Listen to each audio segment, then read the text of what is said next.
Good afternoon everyone.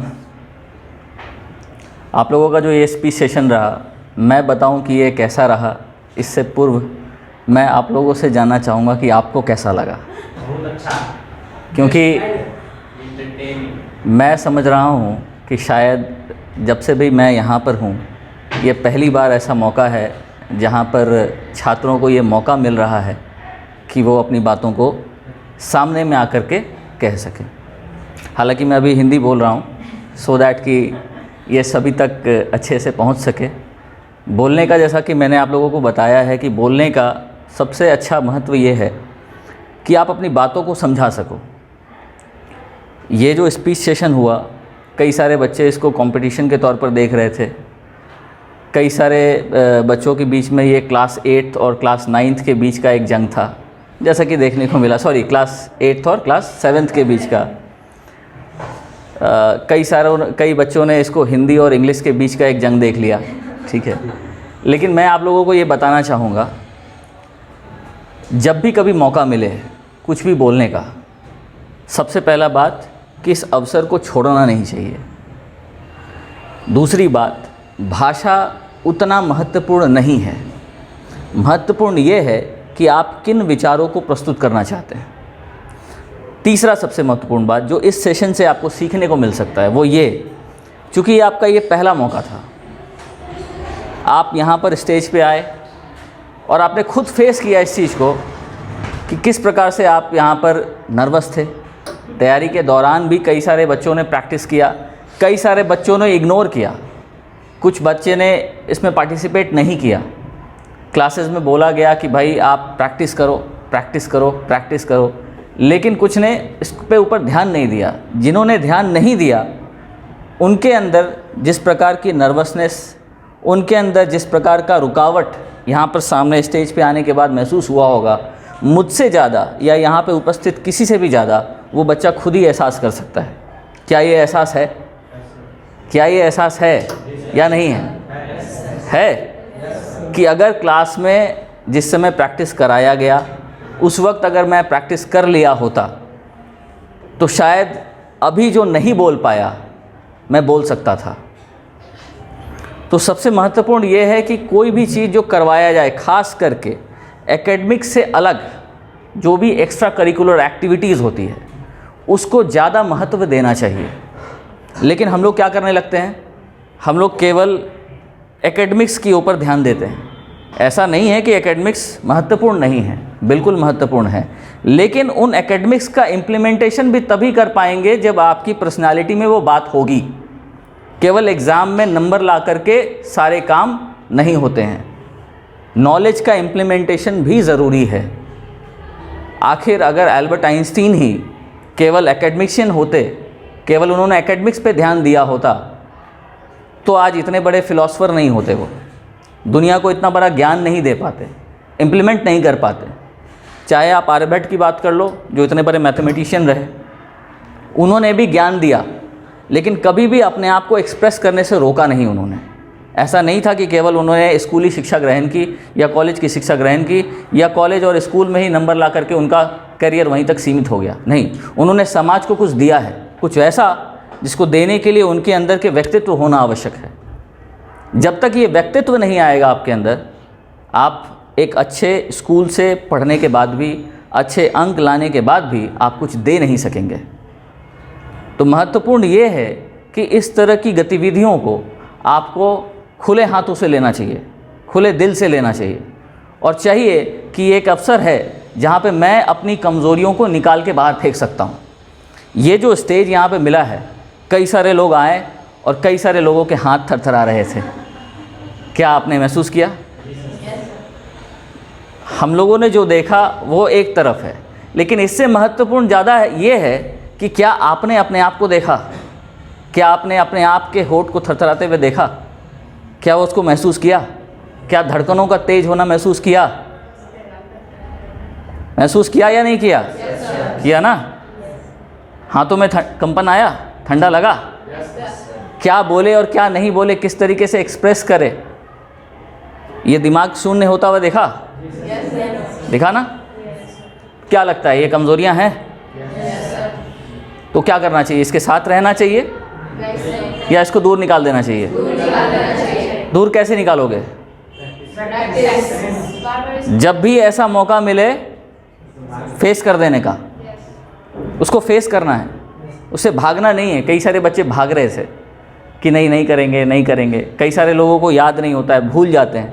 लेकिन मैंने जैसे आप लोगों को पहले ही बता रखा है, जब भी, जैसे मैं भी अभी यहाँ पे खड़ा हूँ, मुझे नहीं पता मुझे क्या बोलना था, लेकिन मैं इस सोच के साथ यहाँ पर खड़ा हूँ कि मुझे आपसे बातें करनी है, बस बातें करनी है, अपने विचारों को देना है। और ये विचार का जन्म कैसे होगा? इन विचारों का जन्म कैसे करोगे? जब किसी विषय के ऊपर, किसी विषय वस्तु के ऊपर उसकी गहराई में जाके सोचते हो। ठीक है, तो आप निकल सकते हैं। अगर आप साइंस पढ़ो, एसएसटी पढ़ो, इंग्लिश पढ़ो या हिंदी पढ़ो, महत्वपूर्ण ये नहीं है कि आप उसके सारे फैक्ट्स एंड फिगर्स को आपको याद है। मैथमेटिक्स में आपको थ्योरम सॉल्व करने आते हैं, इंग्लिश में आपको ट्रांसलेशन बनाने आता है। क्या फ़ायदा थ्योरीज़ और थ्योरम्स बनाने का जब आप रियल लाइफ में इम्प्लीमेंट नहीं कर सकते उसको?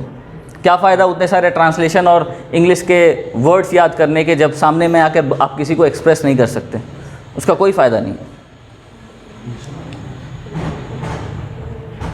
तो इस सेशन से मैं समझता हूँ कि आप लोगों को कुछ ना कुछ अच्छा सीख ज़रूर मिला होगा।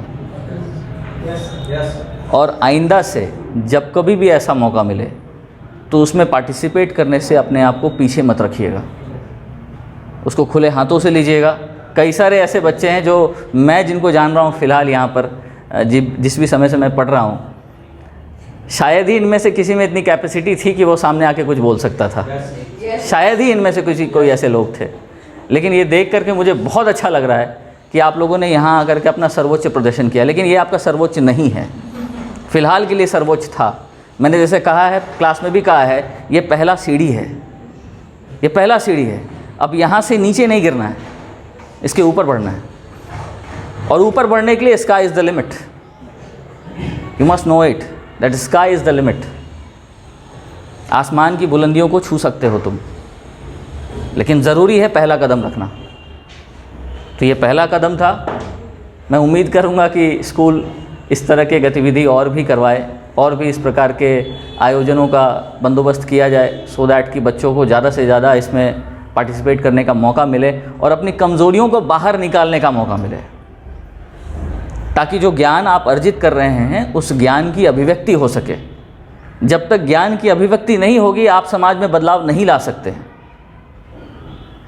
जितने भी समाज सुधारकों के बारे में आपने पढ़ा होगा, जिनको भी अपना आदर्श बना के चलते रहते हो, किताबों में पढ़ते रहते हो, लेकिन मुझे, चूँकि मैं और भी पढ़ाता हूँ और भी लोगों से जुड़ा हूँ, बच्चों से जुड़ा हूँ, तो मैं केवल सुनता हूँ लोगों से कि सर मैं इनके बारे में पढ़ा, मैं उनके बारे में पढ़ा, मैं जानता हूँ इनको। लेकिन मैं पूछता हूँ, जानने से क्या फ़ायदा है जब आप किसी को मानते नहीं हैं? जानने से फ़ायदा क्या है कि जब आप उसको मानते नहीं हैं? मानने का मतलब होता है कि उनके द्वारा बताए गए पदचिन्ह पर चलना।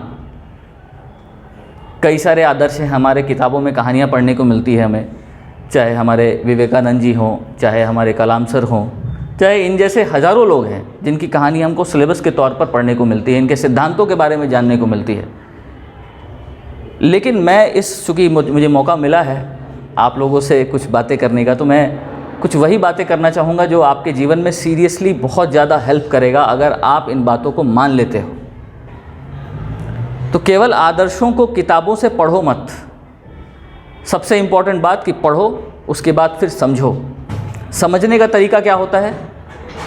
किन्हीं के विचारों को पढ़ करके समझोगे कैसे उसको?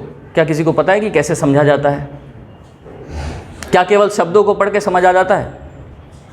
क्या केवल शब्दों को पढ़ के समझ आ जाता है? हाँ जी, नहीं आता है। तो फिर कैसे समझोगे उसको? लेकिन बात यह है ना कि इम्प्लीमेंट भी तो तभी करोगे जब समझोगे। उसके बारे में गहराई से जानेंगे। कैसे जानोगे गहराई में? अलग अलग रिसोर्सेज किताब पढ़ेंगे। महत्वपूर्ण मेरी बात सुन लीजिए आप। जब भी कभी हम ये सोचते हैं, हम लोगों के सामने एक आदर्श रखा जाता है कि आप इनके जैसा बनिए, आप इनके जैसा बनिए, आप इनके जैसा बनिए। ऐसा आदर्श मुझे लगता है कि आप लोगों के सामने रखा जाता होगा अक्सर, या आप भी किन्हीं को अपना आदर्श बना के चलते रहते होंगे आजकल, ठीक है। लेकिन महत्वपूर्ण ये है कि जैसा मैं कह रहा हूँ कि आप उनके द्वारा कही गई कथन को तो समझ गए कि उन्होंने ये कहा, लेकिन उसके पीछे का तात्पर्य क्या है ये कैसे समझोगे? क्योंकि जब तक ये समझोगे नहीं आप उनको मान नहीं सकते हैं, ठीक है। तो समझने के लिए जो सबसे महत्वपूर्ण चीज़ ये है कि पहला है उसके ऊपर डिबेट करना, उसके ऊपर डिबेट करना। डिबेट जानते हैं? बहस, उसके ऊपर बहस करना। फिर क्या है? चर्चा करना। बिना डिबेट किए और बिना डिस्कशन किए आप किसी भी चीज़ को समझ नहीं सकते हैं। तो अपने आप को एक उचित माहौल दीजिए। उसके अलावा समझने के लिए जो तीसरा महत्वपूर्ण चीज़ है वो है प्रश्न करना, क्वेश्चन करना सीखिए। ये मैं अपने जब भी क्लास में जाता हूँ, मुझे पता है कि शायद मेरे बच्चे इस बात से वाकिफ़ होंगे, मैं लोगों को इनकरेज करता हूँ कि आप जितनी ज़्यादा क्वेश्चन कर सके आप उतने ज़्यादा क्वेश्चन करें। मन में जितनी भी दुविधाएं हैं उन सारी दुविधाओं के बारे में बात करें, न केवल सब्जेक्ट के क्वेश्चन बल्कि उससे अलग या उसके इम्प्लीमेंटेशन से रिलेटेड भी सवाल अगर आपके मन में आ रहा है तो आप उसी वक्त पूछ डालिए और चर्चा कीजिए। अगर आप सेटिस्फाइड नहीं हैं फिर भी चर्चा कीजिए। 10 बार सवाल करो और 10 बार जवाब मांगो। जवाब मांगने के बाद उसको देखो, खुद से सोचो, खुद से विचार करो और इम्प्लीमेंट करके देखो। अगर सही होता है तो फिर सही है, तो फिर वहाँ से समझ एक विकसित होती है। वो जो समझ विकसित होती है अब इसके बाद आप उसको इम्प्लीमेंट कर सकते हैं, उसको आप अमल में ला सकते हैं। तो शिक्षा इतना आसान नहीं है जितना आसान इसको समझा जाता है। शिक्षा केवल सामने आकर के बोल करके और सुन करके शिक्षा पूरी नहीं होती है। शिक्षा किस चीज़ की चीज़ है? शिक्षा इन्वॉल्वमेंट की चीज़ है। उसमें आपको इन्वॉल्व होना पड़ता है। You will have to involve yourself into that process, and unless you involve yourself into that process you can't learn anything.